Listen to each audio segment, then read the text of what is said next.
From the station working for you, this is WRTV News at 5:30, streaming now. Tonight here at 5:30, recognition for Indianapolis International Airport that may give you more confidence when traveling during the pandemic. And Brown County is known for its art and artists. Now some work of some of the county's young artists is helping decorate the nation's capital this holiday season. Lindsay.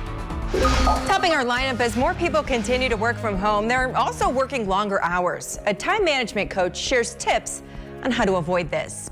None of us want to see our favorite local cafe or restaurant close permanently. We'll show you the items to purchase that owners say do the most toward keeping them in business. The new norm of work and school at home has pushed parents to the brink. One momtrepreneur came up with a solution for families who can't keep up with work and their kids' virtual school. And first at 5:30 here, at a time when people are being very careful about traveling, Indianapolis International Airport is being recognized for complying with new health measures and procedures. The airport is one of 8 nationwide to receive a health accreditation from the Airports Council International. WRTV's Rafael Sanchez spoke with the airport's operations director. What does it mean for the traveling public? Well, we want to instill confidence, Rafael, in the passengers and citizens, again, of Central Indiana, that when they come to the Indianapolis International Airport, it's going to be a safe environment and it's going to be a secure environment as they travel, be it the first leg of their travel or the last leg as they're returning home. There are a lot of airports around the country. We're in the middle of a pandemic. This is something that you can tell the people that travel through, look, we have this thing. A lot of credit is due to the Airport Authority Board and our executive director on the policy and procedures that they've put in place. What do you want the person coming in from New York City or Atlanta or Heathrow or Mexico City? What do you want them to know about this place as they land? If you're an arriving passenger, you'll note that we have a lot of floor decals in place reminding passengers and employees to keep that 6-foot social distance between themselves and other people. If someone is driving into the airport, right when you come onto the airport campus, you'll see a very prominent electric sign that says facial masks are required. And at our guest services desk here in Civic Plaza, on a daily basis, we give out hundreds of free facial masks that we received here at the airport. Thank you for your time. Thank you for your insights, and best of luck to all of you there at Indianapolis International Airport. Thank you, sir. Appreciate that. Well, the other U.S. airports to receive this health accreditation include Boston, Cincinnati, Evansville, JFK Terminal 4, San Diego, Sarasota, and Seattle, all receiving high marks for cleaning and disinfection, physical distancing, and passenger facilities. Kevin. Okay, Mark, you want to play a little Indianapolis Airport trivia with me? Let's do it. Got a second? Okay, so whose voice is it that you hear on the public address system as you're walking through the airport? Do you know that? Ah, buenos dias, Rafael Sanchez's. I didn't know that until recently. Hear him every time. All right, we learn something new every day. So for all of you in Central Indiana, if you thought that voice sounds familiar, it is. It's Rafael's. Temperature this morning down to 21 in Lafayette. 24 in Indianapolis. I show you that because temperatures weren't quite as cold and they won't be as cold tomorrow morning. We're back into the 40s. That's despite lots of cloud cover. 39 in Peru. Temperature overnight tonight. Generally upper 20s to around 30 in most locations. And as you can see during the day tomorrow, we'll start in the 20s. Afternoon temperatures will be warmer, about 46, but by noon we're at 44 degrees. And there's your highlight, 46 degrees. The gusts may be around 20 miles per hour. Former presidents say they are ready to get a COVID vaccine. That tops the news feed. Barack Obama, George W. Bush, and Bill Clinton have all agreed, and they say they'll do it on camera. They're doing it publicly to help promote its safety and encourage others to do the same. And when you get that vaccine, you'll receive a vaccination card. The associate director of the Immunization Action Coalition says it's the simplest way to keep track of COVID-19 shots. IBM says it's uncovered a global phishing campaign targeting organizations associated with the vaccine supply chain. The company believes it started in September across 6 countries, but it's not sure who's behind the campaign or if it was successful. I remember them pulling my arms up over my head under my pillow. And then they took the pillow, and that's the last thing I remember. Healthcare worker Amanda Solt is one of the lucky ones, a COVID-19 survivor. She was in the hospital and ICU for weeks back in June. It wasn't until she received a convalescent plasma donation that she started to turn a corner. They helped me hold the phone up to my ear so I could give a verbal consent. They helped me sit me up in the bed. Literally, they were holding me and helping me sign the paper so I could give consent. And I just remember the nurses were like, say yes, come on, say yes. So I remember that. And honestly, I feel like I owe my life to them, but, and to the person who donated, for sure. The nurses helped Solt take a picture the moment she got the plasma. She says it saved her life, and now she's advocating for others to donate. The Health and Human Services Secretary also pushed for that yesterday during a briefing on vaccines. They're increasingly concerned about supply with rising cases. Plasma is given to hospitalized patients earlier now. People with COVID antibodies can donate plasma as often as every 7 days for up to 3 months, and just one donation can help up to 4 people. You have the chance to truly, truly make a difference in life or death for somebody. The American Red Cross saw their distributions of convalescent plasma increase 250% in November compared to September. You can make an appointment to donate online, through their app, or over the phone. Next in our lineup, if you're one of the many Americans now working from home, you may find yourself working longer hours, and you're not alone. What effects this could be having on you as the pandemic continues on.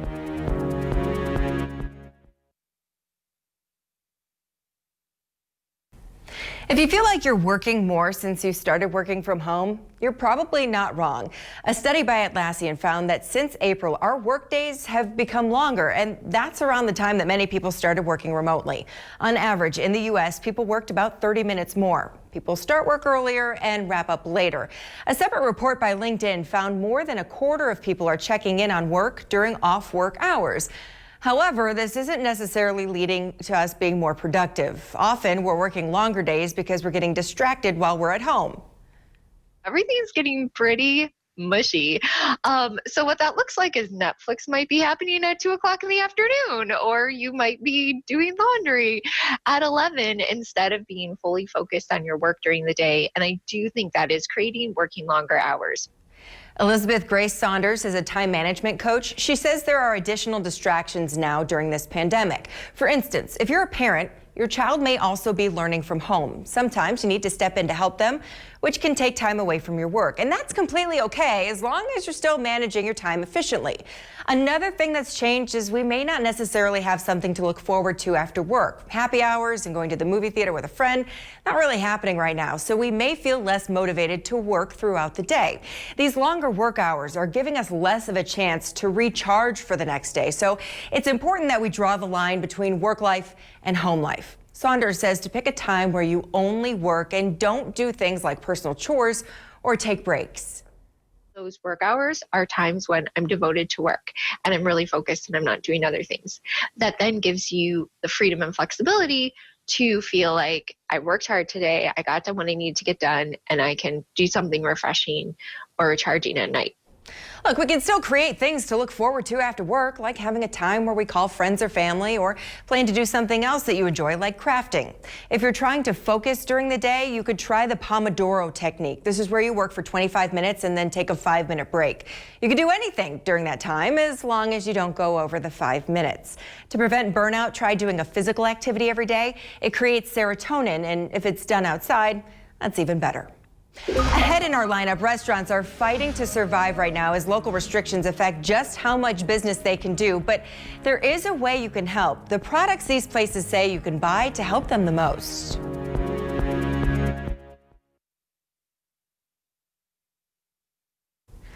As COVID-19 cases rise across the country, so do cases of depression and anxiety in healthcare professionals. Ashley Sampson is exploring how that impacts patients. It's been said dogs are a man's best friend. Good boys, good boys. Jared Johnston is lucky enough to have not one, but 2 furry sidekicks. You tired? Tired?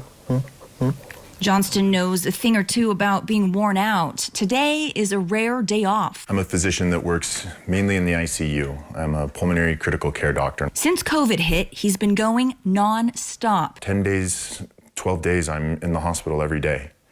Some days I'm there for 12 hours. In this video provided by the University of Utah Hospital, you get a glimpse inside the ICU. As a doctor, he's seen it all, but the pandemic is different. It was definitely a shock to me. And About 2 months in, Dr. Johnston, used to living alone, felt something was wrong. I just realized that I wasn't doing well. He made a move, quite literally, he never expected. I always laugh when I'm a 40-year-old ICU doctor, and I live with my parents. He moved back in with his mom and dad. So I tried to do this by myself initially, and I just couldn't do it. He's not alone. In medicine, there has been this long tradition of we're fine.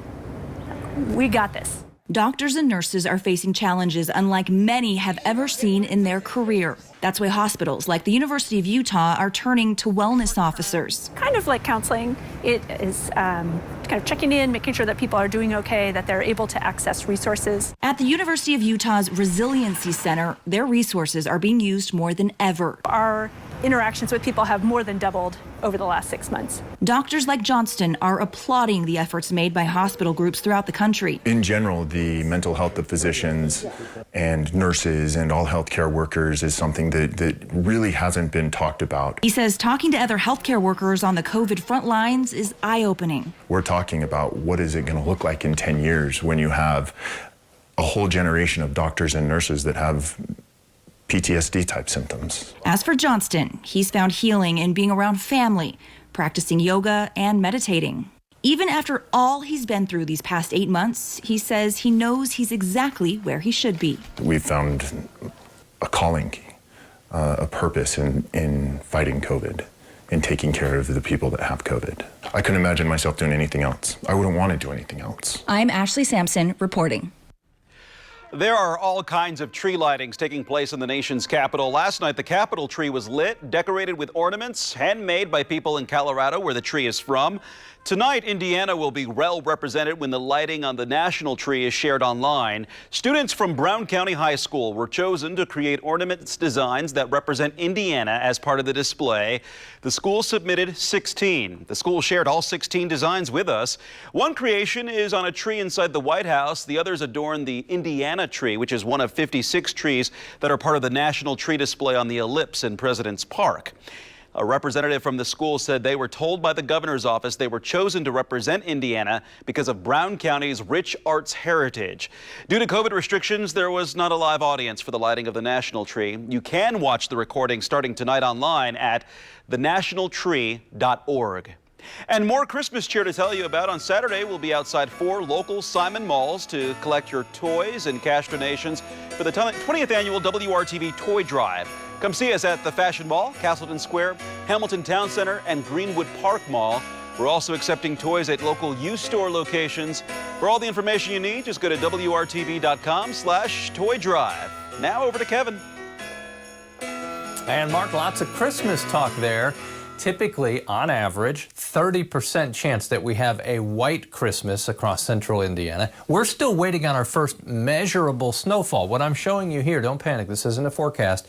This is the average snowfall for the month of December. And when we say average, it's a 30-year average, just under 7 inches of snow. No snow on the horizon, though, within the 7-day forecast. Nothing of consequence, no major weather systems coming our way, and no Arctic blast of air. Everything looks better with a little snow around it. That's true on Monument Circle or the lights around your house, I would say, for the holidays. Temperatures in the low 40s now. Notice the cloud cover. There are some showers down along the Ohio River.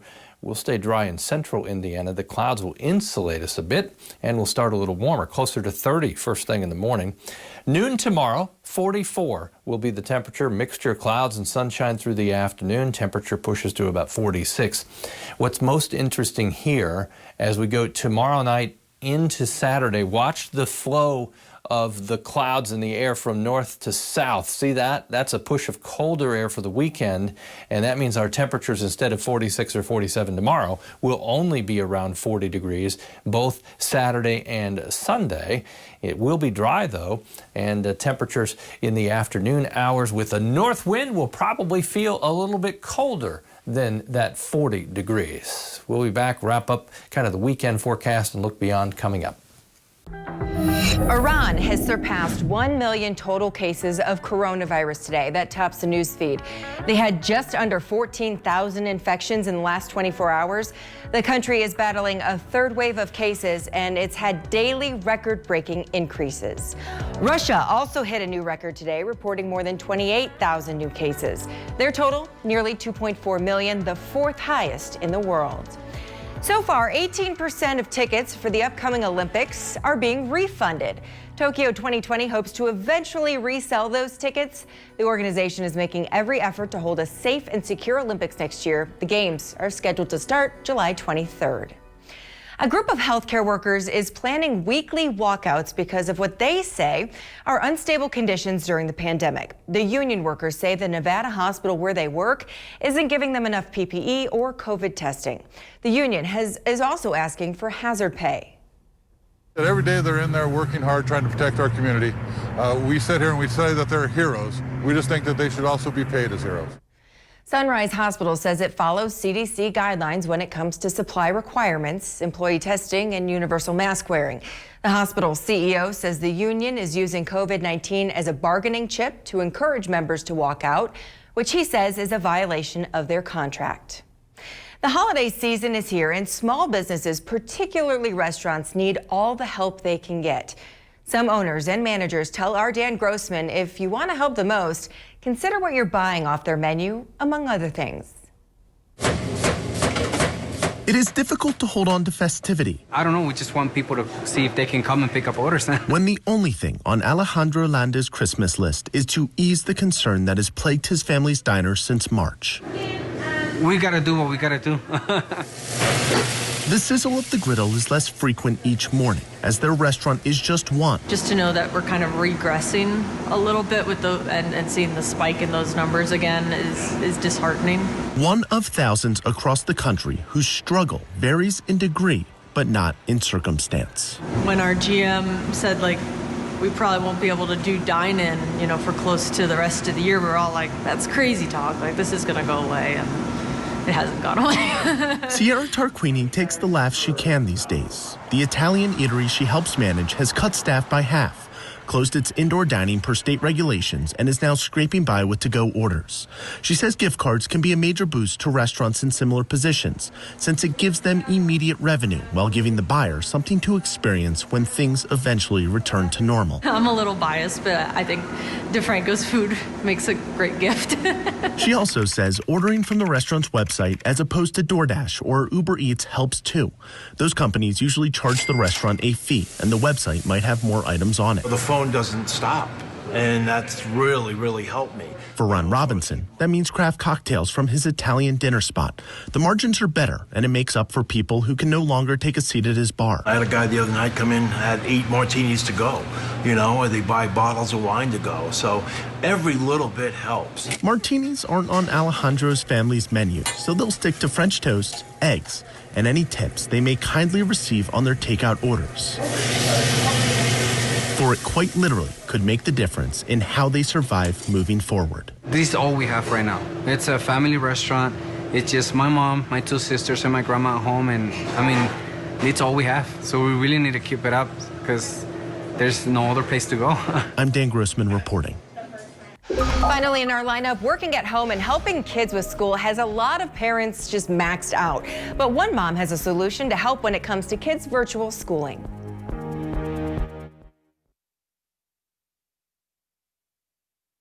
We're stepping into this role that we have no experience in as far as education is concerned. They're teaching subjects in a way that we didn't even learn them as children. And many parents feel that mom and small business owners' pain. She found herself, like many, trying to juggle schooling 3 children from home and keeping her businesses running through the pandemic. Amy Lundy quickly started looking for help with the schooling aspect. I realized this is a service I needed in my own family. What I was finding was I was connecting with a lot of teachers that friends were using. Their schedules were very filled. I couldn't get them when I needed them. I was going on to Facebook groups. I was having a very hard time navigating and finding people that fit the qualifications. So that's how the learningmatch.com was born. It's a website that's like a matchmaking service. It connects people studying education or retired teachers, really anyone with an educational background, to families that need help. The educator may just be there for accountability to make sure the child is doing and understanding assignments, or they could play a more involved role. And then there's more sort of part-time or full-time experiences where this person is coming inside your home or is on the computer several hours a day or all day with your child, fulfilling those requirements that you have based on what your child's grade is. It's free to sign up on the Learning Match. The site leaves it to families and the educators to work out how involved and how much their services will cost. It stands to be one of the longest lasting effects of the pandemic, school-aged children falling behind in math. Tomorrow, how to spot the signs and the best ways to combat the problem with the kids in your family. My weather memory is not the greatest, so I went back and checked. The coldest temperature we had last December was 9 degrees. We don't have any Arctic air in the forecast here through the middle of the month, and over the next several days through the weekend, we'll cool down to 30 degrees, or excuse me, the upper 30s for high temperatures as we go into the weekend, but tomorrow's warmest day.